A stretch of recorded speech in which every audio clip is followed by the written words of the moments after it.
Hello guys, nice to see you, and a very big support and respect for all Lithuanians.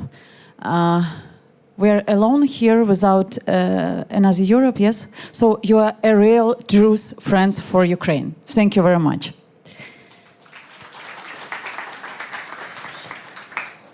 So I would like to introduce you in a story about Ukrainians' life, and it will not be only about me and my life in journalism, but it will be about the real life of Ukrainians at all and in our profession indeed, including. So my name is Yanina SOKOLOVA. I'm 40 years old. I'm from Zaporizhia. It's east region of Ukraine, but many years I live in capital of Ukraine, in Kyiv. And during this big war, I'm in Kyiv. It's hard to understand how it will be in this reality when you live in Europe, because you think it's only about TV materials, reporters, or in some channels of information of social media. But I come to you from another reality, and you should understand that this is very close to us, and our media work, we defend this process in social media, on TV, in Ukraine, and about Ukraine and about Europe. So I would say that if democracy had teeth and knew how to defend itself, frankly, I would hardly be standing here today. If democracy knew how to nip evil in the bud, I would hardly be writing my text in a bomb shelter. And you know, as usual, in the morning we have air alert. In the evening, in the night, we have air alert. So that's why many materials we produced, as usual, in bomb shelter. I don't know about... it's for imagines about our livings. And this is, as usual, morning in Ukraine. This is, as usual, night in Ukraine. And this is my house, and this is first days of the big war. This is me and my kids. As usual, we live in shelter during the air alert. I mean, during 10 or 11 hours. This is our reality. And a lot of material on my YouTube channel. We have a very big YouTube channel. It's 1 million plus subscribes. We produced in a bomb shelter. So, as usual, this is night in Ukraine, in bedroom, as you see. And this is, guys, the morning in Kyiv, when you understand that at 11 a.m. You should go to barber shop and you should keep your hair in good condition. But even if your neighbor is Russia, you should go. So this is about Ukrainian women. This is my son. It's 9 o'clock in the evening, and we just wake up, and Russians, as you see, wake up too. So as usual, in bathroom, a lot of times we spent these 3 years. So it's only about emotional sides, but you know, we are very strong, and we would like to ask ourselves about journalists, what should we do to stop this process? We can do a lot. and I would like to describe how a lot. So, first of all, about social media.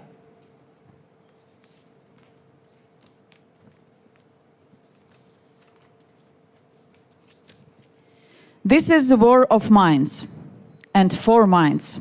This is what is currently happening on social media. In our country, we have a very, very big problem. During 12 or 11 years, these are pro-Russian media. So Russians spend a lot of money, this is million euros, to keep this process, I mean Russian process, in the mind, in the heads of Ukrainians. Why? They would like to have some places in parliament and to have a winner option in elections. So that's why a lot of money, even in war, are in Ukraine from Russia, in media, I mean. Russia has spent millions of euros on creating bot networks. I think you see it in your country too. Thousands of bot farms attack any post of opinion leaders in Ukraine under the guise of Ukrainian accounts. Russian bots speak on the network in the language used by the speaker's account in order to discredit what has been said and posted. As usual, every day, millions of bots are in our social media. Russian bots have flooded Facebook, Twitter, X, and Instagram. They have created hundreds of thousands of anonymous resources with fake but vivid news stories to mislead Lithuanians, Ukrainians, French, or Europeans. The number one social media in Ukraine, I don't know about your country, but in our country, this is TikTok. And this is a big problem for us. I mean, this is a fakes number one sources of discreditation Ukrainians army. Number one. And this is number one resource with Russians' money for change the mind in Ukraine. And the main topic, I will say it secondly, Ukrainian army and process of mobilization in Ukraine. So TikTok has become the top resources of discrediting the Ukrainian army and has become the flagship in the information war against mobilization in Ukraine. All Russian and pro-Russian television and internet media are currently banned in Ukraine, and this is a big benefit for us now. Without these people, and you know, and you should understand that many years it's from our independent process until now we have a lot of Russians media, a lot of, because their people, I mean Russians people, their agents were in parliament. So that's why their agents were and are in business. So their agents have a lot of media in Ukraine. Democracy, guys. So many years I realized as a journalist that we have this cancer of might on our territory. Ukraine is a very difficult territory. You should understand it. We have a lot of regions which are in post-Soviet Union ideology, if you understand what do I mean. Real Soviet Union, including east of Ukraine. I'm from the east, so I can say it's exactly. And a lot of regions near Crimea, Odessa, Mykolaiv, Zaporizhia, Dnipro, Donetsk region. And there are a lot of people. And that people, as usual, take part in a big mess in elections. So if you have media which connected with Russia, and if you have TV with the possibility to see Russian channels, you will be in Russian ideology club. So you will have Russians in your parliament. So for my mind, we should stop. We should close this cancer in all countries in Europe. And frankly, I was impressed this morning. I just would like to see what is it in your news. And I was shocked that you have Russian channel on TV in my hotel. Why? We have Russian channel in hotel in Vilnius. I can't understand. Maybe business, we should have business and it's only about money. But when we talk about money, we should talk that if Russia will be in Vilnius, you will not have money, you will not have hotel. And it depends where you are now, in Lithuania or in Ukraine. Yes, I understand that you live in the another reality and maybe you don't think as a journalist that it will not be very faster. No, it will. If it will be 10 years plus or something like this. But it's very close to us, guys. They would like to delete us from our territory, from our mentality, from our ideology, and the main goal of journalism to stop them. So I would like to ask you to close any windows of Russian lives, of Russian culture or Russian ideology, of Russian media. Guys, we don't have any liberal Russians in this time of our history. First of all, from Yulia Navalny, the last channel, Rain channel. It's imperialism and it's another ideology. It is not about democracy. It is not about European values and justice.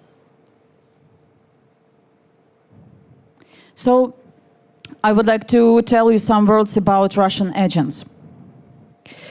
Russian agents are present in reputable media outlets under the guise of offering their own perspective on a particular topic. In reality, these agents have been working for Russia.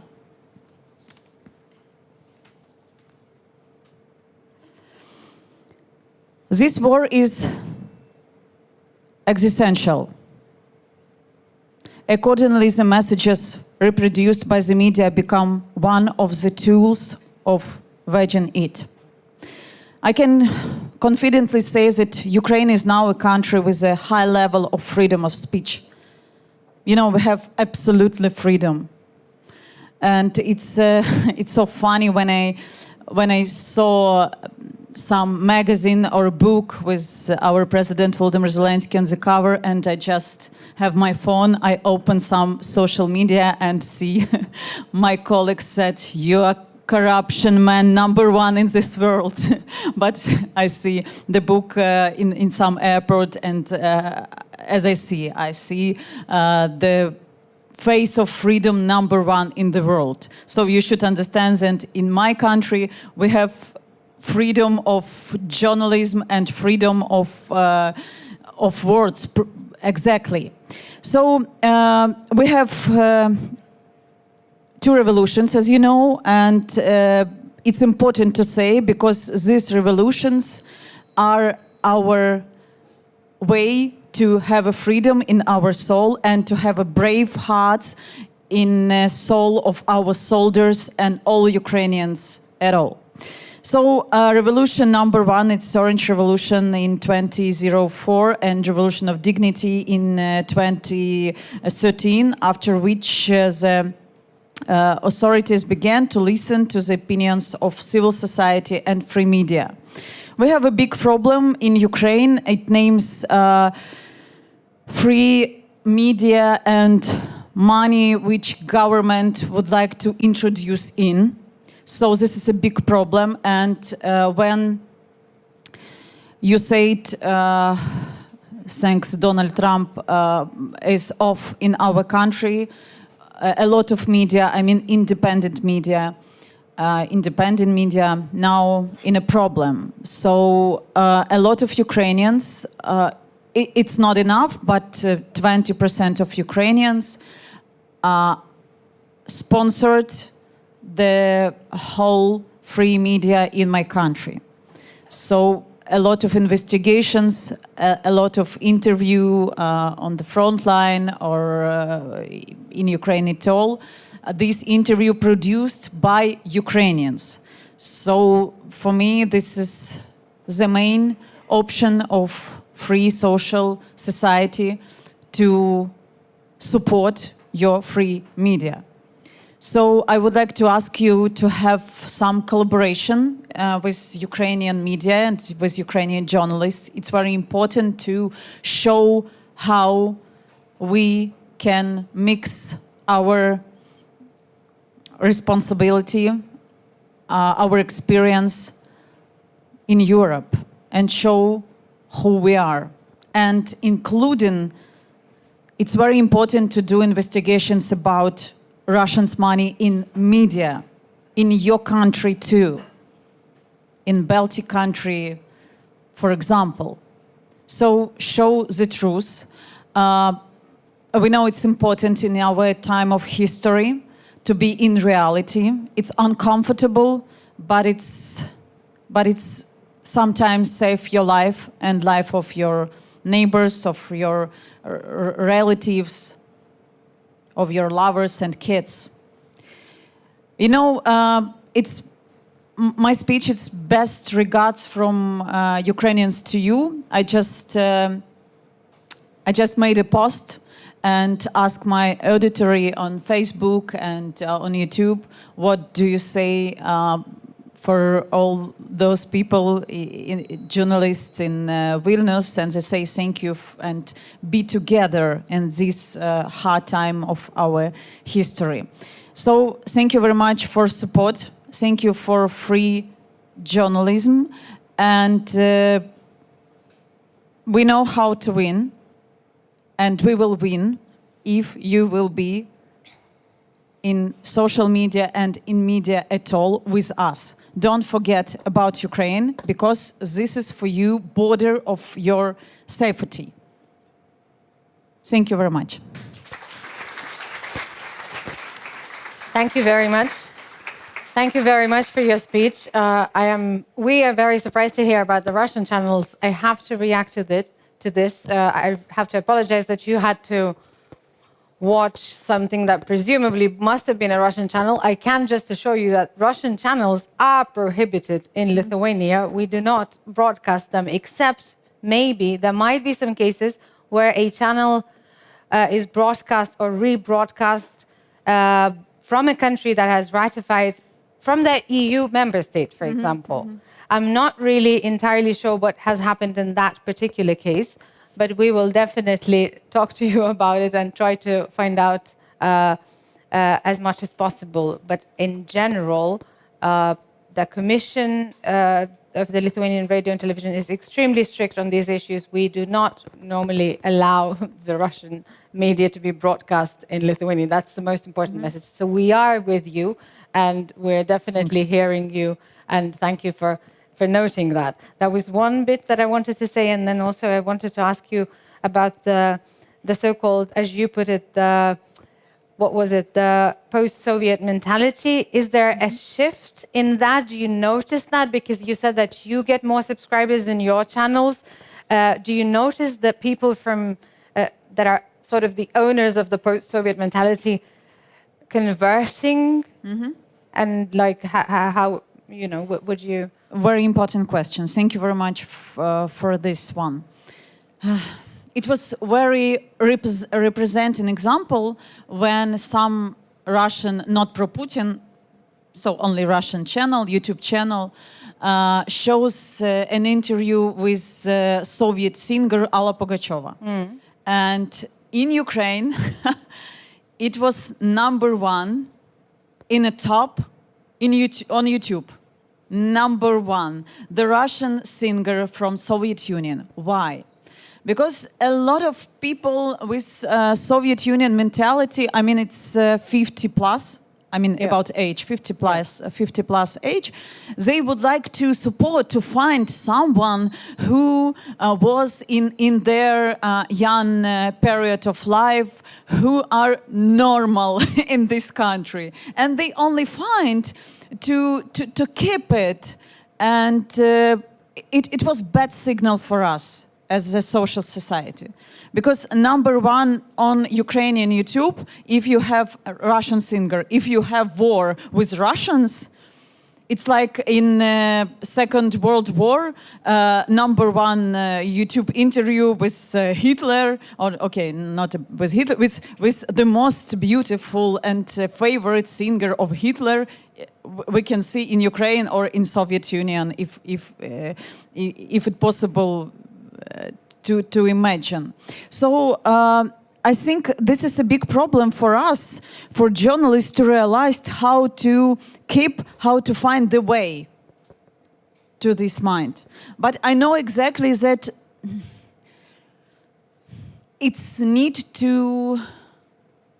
we need to describe the way of the end of this Soviet Union mentality and the benefits of this life, now life, without Soviet Union. And a lot of Ukrainians understand it, but 55 plus not. And I have mom, she's name is Irina, and she's 62 years old, and she is not Soviet Union human being.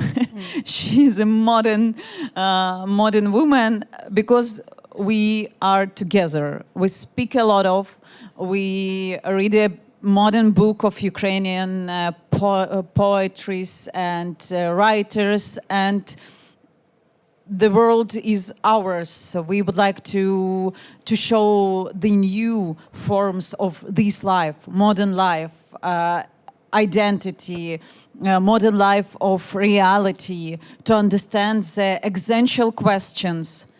But it depends. When you live in a hot region, when a lot of people around you are pro-Russians or Soviet Unions of sick, so you are like them. And that's why I think we should provide this history company about the problems in Soviet Union and about comparing in life with in Soviet Union and in this reality, and show a chances what you have now, and show your life now, your entertainment now, your possibilities now.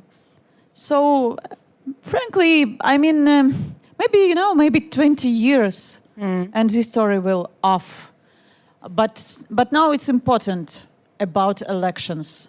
So this is the first question about elections. Because friendship with Russia, this is way to death. 100%, I'm sure. Let's look to Georgia. Yeah, obviously. It is an interesting discussion, many important points. When we speak about the pro-Soviet people in Lithuania, we often like to say that they simply feel some nostalgia for their youth days, not for their regime. You know, this is how we try to explain that. But these are difficult processes. It's important that we talk about them. I'm sure that the discussions can continue during breaks, because unfortunately we will have to stop now. We do want to thank you very much and to assure you that we are with you. Thank you very much, and Slava Ukraini. Героям слава. Дякую.